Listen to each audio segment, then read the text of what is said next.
Hey guys, okay, I don't know about you, but I like this book, okay? These stories are very heroic, very great examples of faith, and written very interestingly, okay? We are on page 55. It actually doesn't say 55, it's just after 54, okay? I guess we already know what's going to happen to this guy because it says right here, Francisco de San Romano burnt alive by the Inquisition. Okay, so these are the bold deeds of Protestants in Spain and Portugal. So now we're moving away. This is Unit 2. We're moving away from France and we're in Spain and Portugal. Okay, so let's see what happens with him. A big ship lay at anchor off the quay at Antwerp, Belgium. On its deck stood a young man watching his luggage, that's his maletas, being transferred to a small boat. Soon, the captain came up from his cabin, attired in his smartest clothes. Then he and the youth dropped overboard into the small boat and were rowed ashore. On landing, okay, so they're getting off the big boat, going into a small boat to get onto the land, okay? On landing, the captain led the way to a large office, where he introduced the youth as Francisco de San Romano.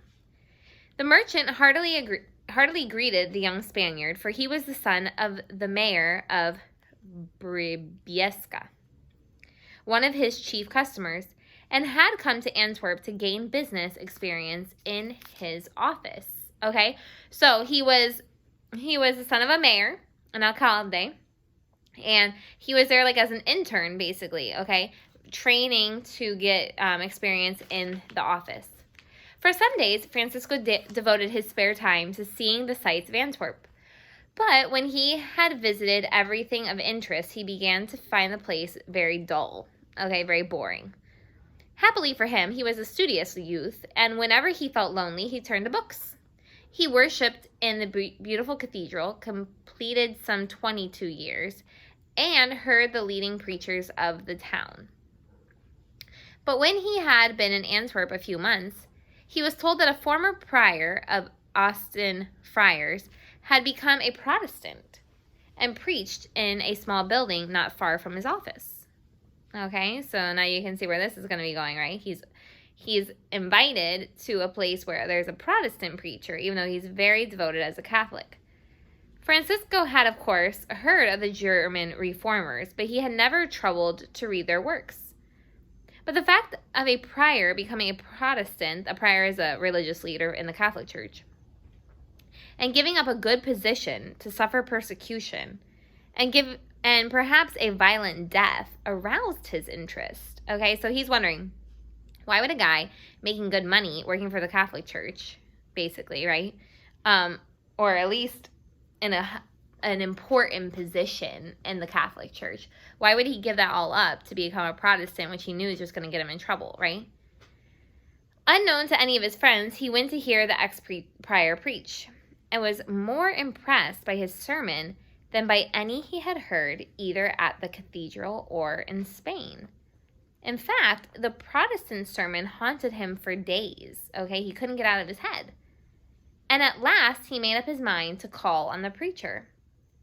This visit was followed by many more, and before long, Francisco became a Protestant. It's almost like Nicodemus going to see Jesus, right? Okay, he kept calling this guy, like, come on, I have questions, and then he became a Protestant. All his spare time was now devoted to reading Protestant books, and eventually, he decided to throw up his appointment and return to Spain to preach the doctrines of the Reformation, okay? He is completely converted now. He wants to be telling everybody, evangelizing everybody about it.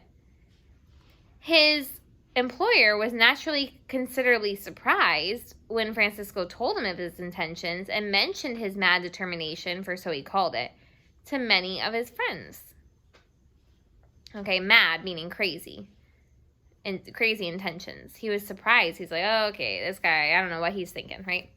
At length, certain local friars became acquainted with Francisco's plans, and although they were well aware that he would promptly be arrested if he expressed Protestant opinions in Spain, they determined to punish him themselves. Okay, so they were like, no, we're not even going to let you get to Spain. You're not going to go with those intentions. Keeping a close watch on Francisco, they discovered one day that he had gone to buy some Protestant books, which had been smuggled into the country, and as he returned with the books in his possession, they seized him and hurried him into a house nearby. There they accused him of being a Protestant, and he answered at once, "My faith is to confess and preach Jesus only, and him crucified, which is the true faith of the universal church of Christ throughout the world. But this faith and doctrine you have corrupted, taking another abominable kind of life, and by your impiety have brought the most part of the world into blindness, most miserable." Guys, that is an important statement, because that's exactly what the Catholic Church did. The Catholic Church has every opportunity to know who Jesus Christ is, but they choose not to preach Jesus Christ as the only way to heaven. So what does he say? They've corrupted it. They've corrupted the faith and doctrine and made it an abominable kind of life, because anything that's not preaching Jesus Christ as the way to heaven is abominable, okay? And they brought them into blindness. They made these people ciegos and most miserable. So look what it says. His books were examined, and being considered heretical, were at once burned in his presence. This aroused his indignation, and he was so outspoken in his denunciations of the lives of the friars that some of the citizens who had followed him into the house declared that he was mad, crazy. It may have been that they had hoped to save his life by urging that he was insane, for the people of Antwerp were by no means unanimous in their approval of the Roman Catholic persecution of Protestants. Okay, so when they were calling him crazy, it was probably to save him. Like, okay, don't pay attention to him. You know, don't take him seriously. He's just a little crazy, okay? So that the Catholic Church would let him go. The friars, however, took advantage of the suggestion that Francisco was mad and had him removed to a tower near the city, where he was confined for 8 months as a lunatic. Okay, wow, 8 months. His imprisonment did not lessen his determination to assist, by every means in his power, the spread of the Protestant faith, and shortly after his release, he succeeded in obtaining an audience with the emperor, who he implored to restore true Christianity. The emperor promised to do all he could to protect the Protestants in his dominions, and treated Francisco with great kindness. Interesting, okay? He convinced the emperor. This aroused the indignation of the Roman Catholic advisors of the emperor, and after Francisco had been accorded a second audience with his imperial majesty, they arrested him. Okay, so they were still not going to let it happen, even though the emperor approved. Whether the emperor knew of his arrest is uncertain, but when he started for Spain, Francisco, bound and fettered, was among his followers. Francisco knew that in Spain he would receive no mercy from the Inquisition. Okay, so he was arrested and being sent to Spain. But the prospect of torture and a fearful death did not shake his faith or damp his spirits. Okay, so he knew he wasn't going to get mercy. Didn't stop him. In fact, if he had been free, he would have gone to Spain and preached against the errors of the Roman Catholic Church until the Inquisition seized him. His only regret was that he would now be handed over to the Inquisition without having an opportunity to preach to his fellow countrymen.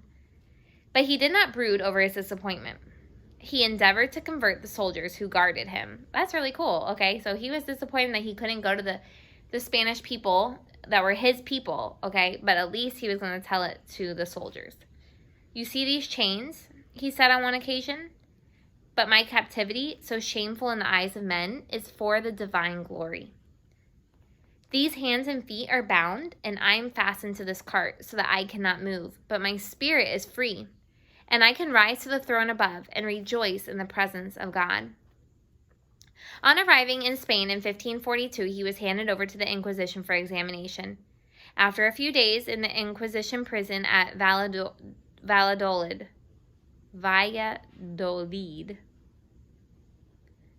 Whew, that word was kicking my butt.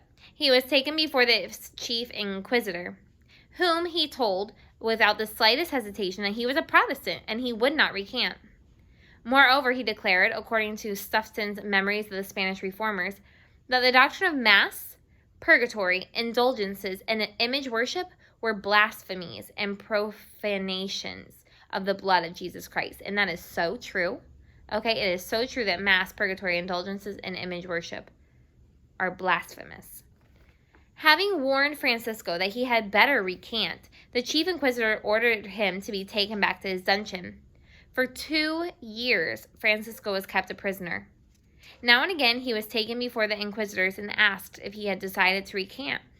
But at the end of 2 years' imprisonment, he was as firm in his avowal of Protestantism as he was on the day of his first examination. Then the chief inquisitor, seeing that there was no prospect of being able to parade him as a Protestant who had abjured his faith and sought forgiveness from the Roman Catholic Church, sentenced him to be burned alive as a heretic. So they looked for 2 years to convert him, but it wouldn't happen, so they decided to burn him alive. On arriving at the place of death, a priest held a crucifix before Francisco for him to kiss, but he pushed it away with the remark that Christians do not worship pieces of wood. Then he was bound hand and foot and placed in the center of the pile of wood. The torches were applied, and the flames were soon upon him. He was calm and patient, but one of the priests declared that he had made a sign that he would recant. Instantly he was pulled out of the fire, but the priests quickly discovered that their colleague had made a mistake. So he was in the fire. It was about to burn him up, right? But they took him out because the priest thought that he made a sign that he would actually deny the faith. Why have you done this? Francisco asked. Did you envy me, my happiness? Enraged that their victim, who was already badly burnt, should have had such an opportunity of showing the people how bravely a Protestant could die, they flung him back into the flames. So he said, did you envy my happiness? Meaning, he knew he was going to heaven. He had peace. And he showed it to the people. And they were so mad. Not that he said he was happy. They were mad that he was showing everybody around that he was going to die peacefully. It's because he had God with him, right? And as he lay burning, they forbade the onlookers to pray for him. But a few nevertheless did. And the English ambassador who was present was so impressed by the bravery of Francisco de San Romano that he obtained some of his bones and kept them as relics of the young martyr. So there was a man there that was an English official who was so impressed that he kept some of his bones because he had died so bravely for the cause of Jesus Christ. Do you think that made other people convert? Probably. It put seeds in their heart, right? To say, just like he did when he saw the prior from the Catholic Church, why would he give up his power in the Catholic Church for something that people think is heretical? No, I'm going to look into that. And now he died because of the same thing. And people are going to say, why was he willing to die? And why did he die so peacefully? Because it must be real who he was worshiping. Okay? Easy today. It was a short one about a true hero. So just give me an audio, 2 minutes or less, about the story, telling me beginning, middle, and end concisely and clearly. Thank you. Bye.